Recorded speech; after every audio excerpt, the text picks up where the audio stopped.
bi mooy première visite au premier ministre canadien bi de Justin Trudeau après bi mu nekkee ci tetu gouvernement canadien bi. waaw moom Justin Trudeau bi nga xamante ni aussi li ci gën a spécial mooy papam premier ministre la woon ca Canada di Pierre Elliott Trudeau moom d'ailleurs ci moo tax mu bëgg politique loolu lay doon wax à chaque fois ñu ngi ko tabb ci bopp Canada ci atum 2015 après New York Times jël ko def ko personnalité boole ko ci personnalité yi gën a influente ci monde bi en même temps aussi gannaaw bi nga xamante ni teewee na lii di sommet Union africaine ci Éthiopie fa la dajeek président Macky Sall d'ailleurs ñenn ñi sax loolu la ñu wax ne fa la jëlee décision ne dina ñëw fii ci Sénégal ci visitu ngan gu bi nga xam ne fas yéene ko amal ñetti fan yi nga xam ni fii la na nekk ci Sénégal ngir waxtaane projet ak relation Sénégal ak Canada mais surtout ci taxawaayam bu am solo bi nga xam dina ko taxaw ci mbirum jàmm ak yenn yi nga xamante ni séq na ko ci ñaari dëkk yooyu moom nag ndaw la bokk na ci président mën nañ njiit yi nga xam ne comme premier ministre njiit yi nga xamante ni mook Obama bokk nañu nga xam dafay inspiré jeunes politiciens wala ñu ci bari ndaxte ñoo bokkule parcours daanaka ñoo xaw a nduróole parcours surtout ci moment yi nga xamante ni jamonoy jumtukaayu xarala yu bees yeeg communication beeg ak digital bi ñoom dañ ci dem am taxawaay bu am solo surtout ci moment yi nga xam ñi ngi doon xëccu ngir diriger moom Justin Trudeau mi nga xamante ni mooy premier ministre bu Canada actuellement mi ngi fii ci Ndakaaru fas yéene fay amal nganu ñetti fan mu nekk lu njëkk ci ba mu nekkee ci bopp Canada di gérer premier ministre bi ci atum 2015 4 novembre 2015 dañ ko tabboon mi nga xamante ni mu nekk premier ministre bu Canada moom Justin Trudeau mi ngi fii actuellement ci Ndakaaru fas yéene fee amal nganu ñetti fan bijou. Donc Justin Trudeau kooku mooy premier ministre bu gouvernement bu Canada. ñu war a gën a xamante ak moom ndax mi ngi ñëw fii ci Sénégal xam naa ne bu ñëwee retombées visites yi dinañ ko am dans plus tard pour jéem a xool. mbirum koppar am na ci wàll ndaxte relation ak Sénégal ak Canada ndaxte am na yàgg nañu ci seen relation depuis années 60 yi la ba fi président Senghor nekkee. ba léegi après Abdou Diouf après ba ci moment bi président Macky Sall nga xamante ni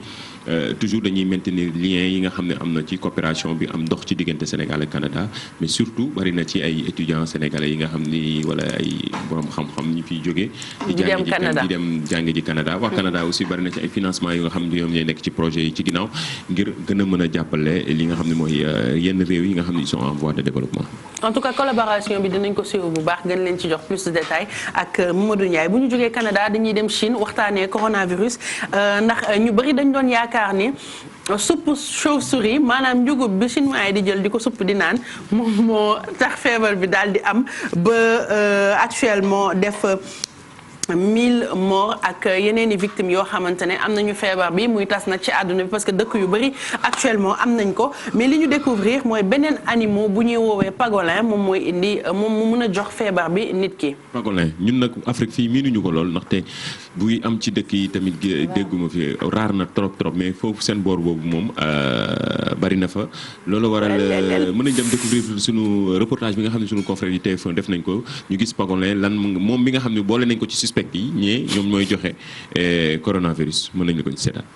Il peut peser jusqu'à 35 kilos et mesurer plus d'1 mètre. C'est le nouveau suspect numéro 1. Le pangolin, ce mammifère couvert d'écailles aurait facilité la transmission du coronavirus aux humains. Au départ, le virus porté par la chauve-souris n'est pas directement transmissible à l'homme, mais il a transité vers une autre espèce. Le pangolin aurait donc joué un rôle d'intermédiaire pour s'adapter à l'homme et transmettre le virus. Cette découverte a été annoncée hier par des scientifiques chinois. Selon les chercheurs, le coronavirus porté par le pangolin est identique à celui des personnes contaminées à 99%. Pour ce professeur, il faut empêcher que cette espèce entre en contact avec les humains pour éviter une nouvelle épidémie. On a besoin de savoir quel est l'animal qui a directement transmis à l'homme, puisqu'à ce moment-là, il suffira d'interdire la vente des pangolins.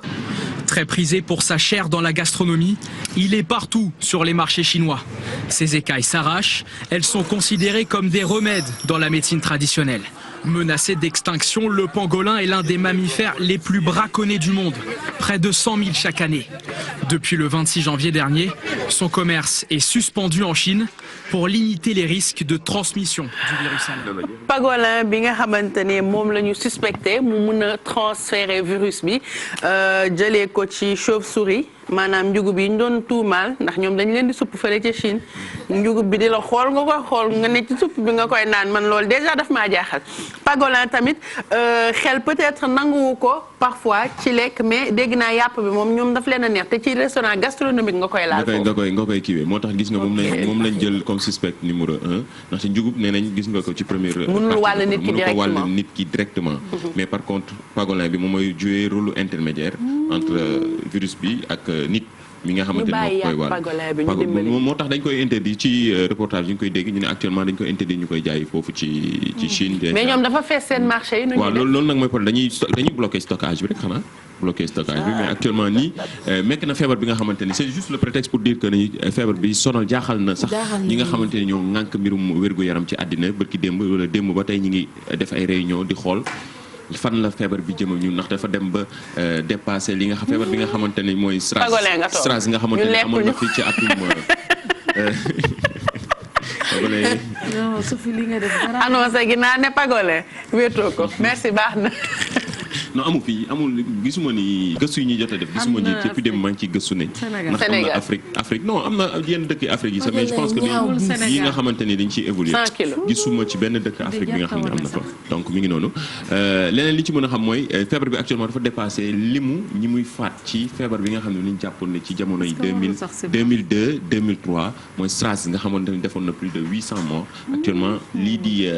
coronavirus def na plus de 1000 morts te actuellement nii dañ ko jekk feebar bi nga xamante ni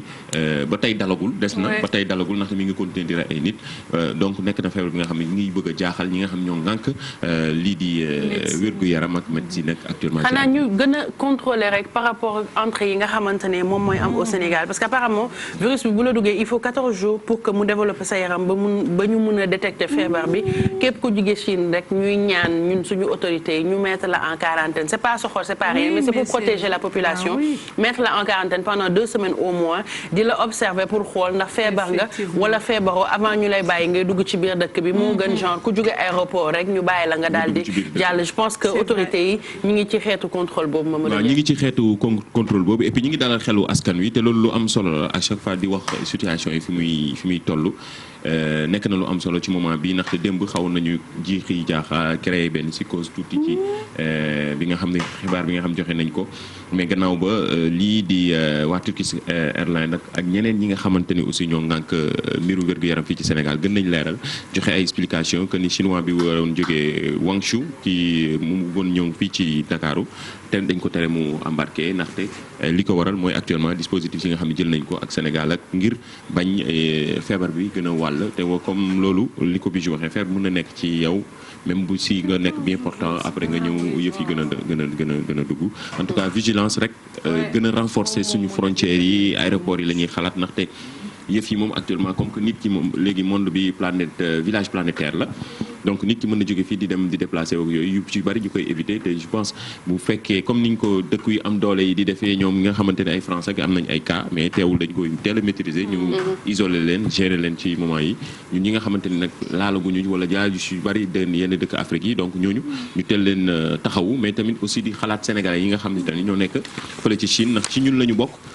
tamit te ñoom ñi ngi dund jëleeguñ leen te gis nga ni ci président wax jarañu ci ñëwaat que ni doole ji yemul te wax na dëgg nit ki nekkul rek ñoom tamit bon autorité moo wax dañ koy jox cër bi ndaxte nekkul rek ne dañu leen di def doole ji mooy dañuy jël rek dem yëkkati indi leen il faut ñu jël leen gérer leen def prise en charge bi ci war isoler leen gérer leen xam nga te yooyu yëpp ay doole la ak koppar waaye en tout cas de toute façon on est de tout cœur avec eux di wane ni ci ñun la ñu bokk ay sénégalais lañu ñi ci mën a def li ñu ci mën a liggéey tamit ngir tamit ñu ñëw tamit loolu c'est une bonne chose en tout cas feebar bi daal mi ngi noonu muy coronavirus nga xamante ni daal actuellement lëmbe na àddina yàlla bu mu fi ñëw amiin ëf yàlla daf may déglu sama xarit la dégg na ñaan bi merci beaucoup en tout cas Mamadou Ndiaye pour li nga indi ci coronavirus bi on finit avec le sport. Ouais, le sport dañuy dem mercredi découverte dem découvrir ñii di waa AS Ville de Dakar ñi nga xamante ni ñoo championnat titre ñuy préparer seen saison bi seen objectif mooy jëlaat championnat bi nga xam ne mooy national 1 bu féminin bu basket bi mais surtout ak seen recrue bu bees bi di Mati Fall nga xam ñu ngi jóge Saint-Louis basket club mën nañu ko dem découvrir.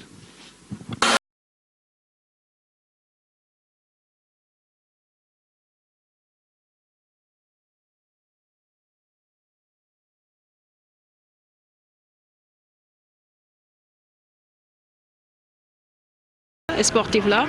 donc dama sentir ni c'est le moment ma jóge Saint-Louis après si laa def choix bi ñëw Ville de Dakar ak aussi ay ambition coach bu bees la équipe bu bees la certes dina xaw a différent ak fa mooy jóge mais pour man benn la ba léegi parce que tamit liggéey rek moo ñu fi andi te gis naa fii aussi ñu dañuy liggéey amuñu caaxaan équipe bi aussi comme famille la bu ma ñëwee depuis bu ma ñëwee ba léegi ñu ngi may dalal di ma wan yoon bi di ma tette aussi maa ngi intégration bi yomb na ci man c'est facile vraiment. ni ñu doon liggéey projet bi laay continuer di liggéey ndam yi ci amoon ñaan yàlla ñu confirmer waat ko ren donc jéem cee liggéey bu takku bu dëgër bu metti pour mën a amaat résultat yi ñu amoon mën ko confirmer boo xoolee daaw équipe bi départ bi dañu amoon ay joueuses yu dem fin de saison bi mu jeexee suñu meneuse titulaire aussi El Mamalou dem en France donc il fallait ñu renforcer équipe bi ram yenn secteurs yi donc am nañu benn xale bu jógee Ndar bu tudd Mati Fall moo doon meneuse Saint-Louis moom la ñu recruter année bi ak Fatoumata Diango bi jógee Duc ak benn fille bu tudd Soxna Fall soxna bu jógee Soxna Ndiaye bu nekkoon Espagne ñi bisiwaat donc am na ñetti ñu bees ñu yokk ci effectif bi desoon pour mën a liggéeyaat ren incha allah pour confirmer résultats yi jéem a liggéey pour maintenir statut équipe bi fu mu toll. équipe bu jël 2 trophées moom sa objectif mooy doubler nekk ci sommet nekk ci kaw daal loolu mooy objectif Ville de Dakar te man aussi loolu mooy sama objectif.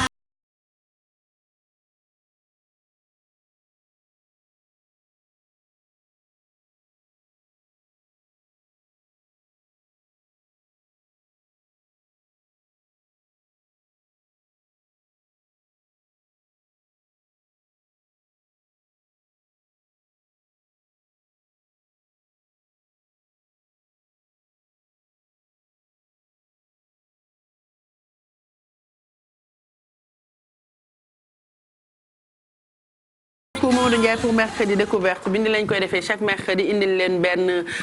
talent boo xamante ne c'est quelqu'un à suivre. c'est quelqu'un à suivre surtout koo xamante ne dafa jógee ci Saint-Louis basket club nekk équipe club bu basket buy jouer les premiers rôles toujours ci championnat basket bi ñëw rejoindre kii di AS Ville de Dakar nga xamante ni aussi ci 4 dernières années yi gis nañ taxawaay bu am solo bi muy def ci basket bi ki ci seen niveau ñu dem def recrue bu bees buy Mati Fall bi nga xam dafa ñëw rejoindre équipe bi mais surtout seen objectif ñoom tamit ñoom waa AS Ville de Dakar ñoom ñi nga xam ne ñoo nekk championnat titre. merci beaucoup Mamadou Ndiaye ci li nga fi indi ci ay informations tout à l'heure dinañ continuer info yi ak Thioro mais tout de suite dañ leen